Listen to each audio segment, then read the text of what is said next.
तर ही दृश्य आपण पाहतोय, स्थानिक नागरिक आहेत त्यांच्याकडनं आता रोष व्यक्त केला जातोय। प्रशासनाला, पोलिसांना देखील ते जाब विचारताना आपल्याला पाहायला मिळतायत। अशा पद्धतीने ही घटना घडत असेल तर यावर आता कारवाई होणं देखील अत्यंत महत्त्वाचं आहे। यामध्ये नेमका दोष कुणाचा आहे? कारण सर्वसामान्य लोकांचा जर अशा पद्धतीने जीव जात असेल तर याची जबाबदारी आता नेमकी कुणाची आहे, असं देखील रोष त्यांच्याकडनं व्यक्त केला जातोय।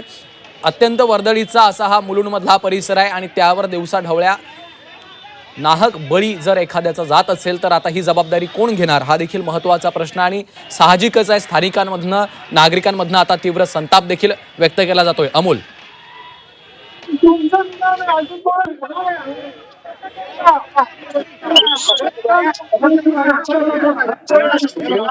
तर ही दृश्य आपण पाहतोय, तिथं सध्या पोलीस अधिकारी, पोलिसांचं पथक दाखल झालेलं आहे, अग्निशमन दल देखील दाखल झालेला आहे आणि आता सर्वसामान्य नागरिक असतील, स्थानिक नागरिक असतील, त्यांच्यामधनं हा रोष व्यक्त केला जातोय। ते देखील प्रशासनाला जाब विचारतायत।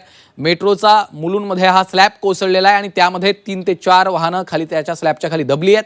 त्यामध्ये अनेक जण जखमी झालेले आहेत आणि दुर्दैवानं त्यामध्ये एकाचा मृत्यू झालाय, अशी माहिती देखील समोर येते। त्यामुळे स्थानिकांमधनं आता तीव्र संताप व्यक्त केला जात असल्याची ही सगळी दृश्य आपण पाहतोय। प्रशासनाला आता जाब विचारला जातोय। मेट्रो प्रशासनाकडनं अद्याप या संदर्भात अधिकृत काहीच स्पष्टीकरण आलेलं नाहीये, मात्र सर्वसामान्यांमध्ये अत्यंत रोषाचं वातावरण आपल्याला पाहायला मिळतंय। अमोल पेडणेकर आपल्यासोबत आहेत। अमोल, माझा आवाज येतोय?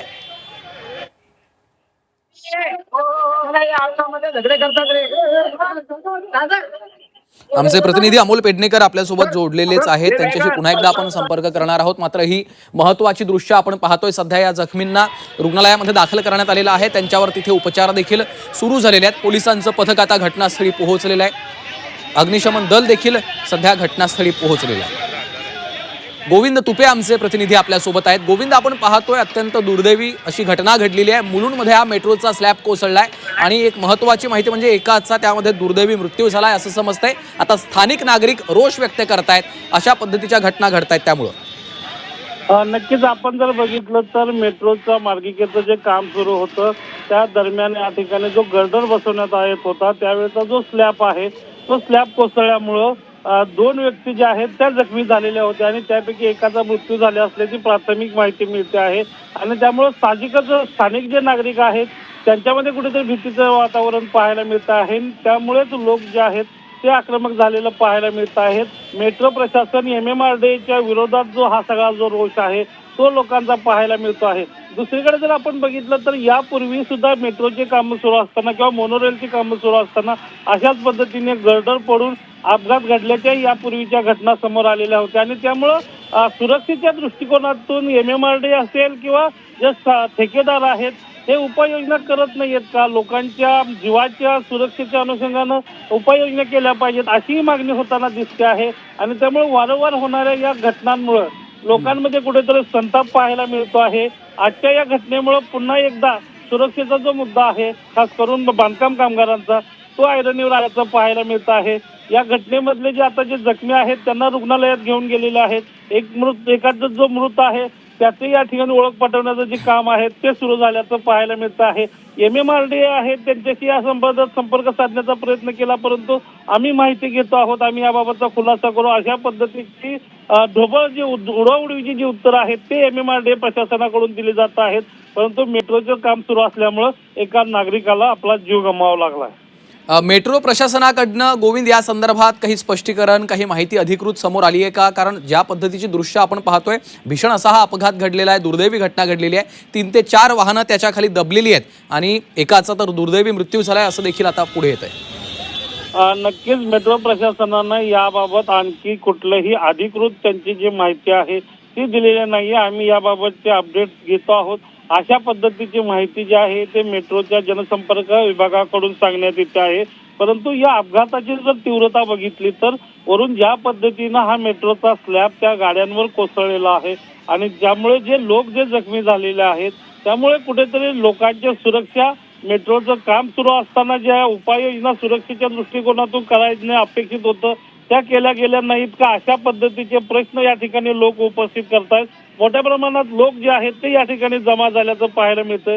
त्याचबरोबर सगळ्यात महत्वाचं म्हणजे जे लोक या ठिकाणी गाडीच्या आतमध्ये आहेत किंवा जे जखमी झालेले आहेत त्यांना तात्काळ रुग्णालयात पोहोचवण्यासाठी मित्रपक्ष भारतीय जनता पार्टी गोविंद हे थोडंसं सहा थांबवतो, एक सहा मुलुंडला महत्त्वाची भारतीय जनता update पार्टीचे घेतली. नगरसेवक आहे. हे सहा जे कॉन्क्रीटचे पॅनल आहे मेट्रोचे ते ल्यूज आहे, ते व्यवस्थेमध्ये नाही आणि हे फर्स्ट इन्सिडेंट नाही आहे. अगोदर सुद्धा 2024 मध्ये आमच्या भांडूपचे एक रहिवासी आहे. मेमेट्रियाचे काम आहे का? माझी विनंती आहे संजय मुखर्जीला, हे कॉन्ट्रॅक्टरला सस्पेंड करा आणि ते जे आमचे जे एक आहे आतमध्ये उपासनी हॉस्पिटलला एक रिक्षा ड्रायव्हर आहे तो घायल झालाय, एक कारवाली ड्रायव्हर आहे मॅडम ते घायल झाली आहे. मला सांगा गुरुजी, किती लोक जखमी झालेली आहेत?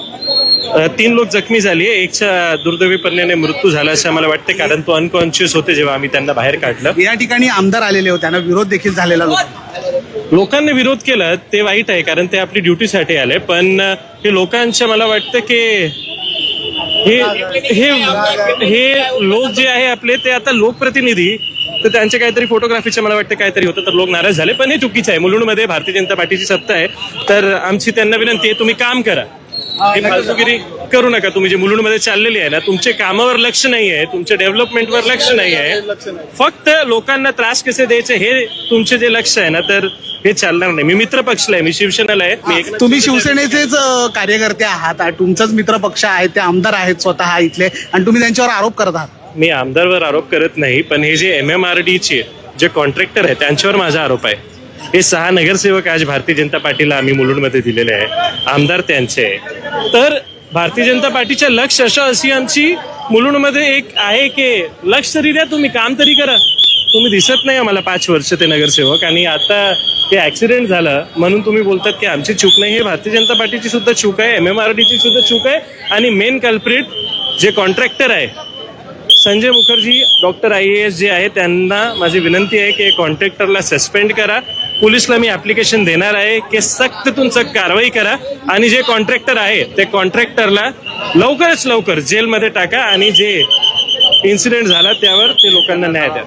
नक्कीच जर आपण पाहिलं या ठिकाणी तर हे शिवसेनेचे नेते होते. या ठिकाणी ज्या पद्धतीने ही संपूर्ण जी घटना घडलेली आहे त्याला विरोध करण्यासाठी या ठिकाणी ही लोक आलेली होती, आणि जेव्हा ही घटना घडली की जे आमदार होते त्या आमदारांना या संपूर्ण लोकांनी आहेत ते विरोध दर्शवलेला आहे. शिवसेनेचे नेते असताना, मित्र पक्षाचे आमदार असताना देखील या ठिकाणी जे आहे शिवसेनेची जी लोक आहेत ती घटनास्थळी पोहोचली आणि त्यांनी या ठिकाणी विरोध केलेला आहे. आपण जर हा परिसर पाहिला तर हा LBS मार्गाचा संपूर्ण परिसर आहे, आणि हा जो रोड आहे तो मुंबईच्या दिशेने जातो. या ठिकाणी जर आपण पाहिलं तर याच ठिकाणी ही जी आहे दुर्घटना घडलेली आहे, आणि हा संपूर्ण जो परिसर आहे तो आता निर्मनुष्य करण्याचा जो प्रयत्न करण्यात येतो आहे. पोलिसांकडून असं सांगण्यात येत आहे की हा जो मेट्रोचा गर्डर आहे, जो मेट्रोचे जे पिलर आहेत त्याच्यावरचा जो स्लॅब आहे तो अद्यापही कुंकवात परिस्थितीत आहे. त्यामुळे येथील जो संपूर्ण परिसर आहे तो रिकामी करण्याचा प्रयत्न पोलिसांकडून करण्यात येत आहे. परंतु साहजिकच येथील जे नागरिकांच्या ज्या भावना आहेत त्या मात्र खूप उग्र स्वरूपाच्या आपल्याला पाहायला मिळत आहेत. या ठिकाणी जे काही नागरिक आलेले त्यांनी इथल्या प्रशासनाला जाब विचारण्याचा देखील प्रयत्न केलेला होता. यासोबतच भाजपचे जे आमदार आहेत मिरिंद कोटेचा ते देखील या ठिकाणी आलेले आहेत. सोबतच शिवसेनेचे काही जे नागरिक आहेत, इथले जे कार्यकर्ते आहेत ते देखील या ठिकाणी पोहोचले, आणि या शिवसेनेच्या कार्यकर्त्यांकडून जे आमदार मिहिर कोटेचे आहेत त्यांना विरोध करण्यात आलेला आहे. जर आपण पाहिलं तर त्यांच्याकडून असे आरोप देखील करण्यात येत आहेत की भाजपकडून या ठिकाणचा जो संपूर्ण ज्या प्रकारची मॅनेजमेंट असेल किंवा इथले जे मेट्रोचे अधिकारी आहेत त्यांच्यावर कुठल्याही प्रकारचा दबाव गेला नव्हता, त्याच्यामुळे आज ही घटना घडलेली आहे आणि एकाचा दुर्दैवी मृत्यू झालेला आहे असा त्यांचा आरोप आहे. सध्याची आपण जर ही परिस्थिती पाहिली तर या ठिकाणी हा रस्ता आहे तो पूर्णपणे बंद करण्यात आलेला आहे. LBS मार्गाचा ठाण्याहून भांडूपच्या दिशेने जाणारा रस्ता आहे तो आता पूर्णपणे बंद करण्यात आलेला आहे. प्रशासनाकडून पोलीस बंदोबस्त मोठ्या प्रमाणात तैनात करण्यात आलेला आहे या ठिकाणी.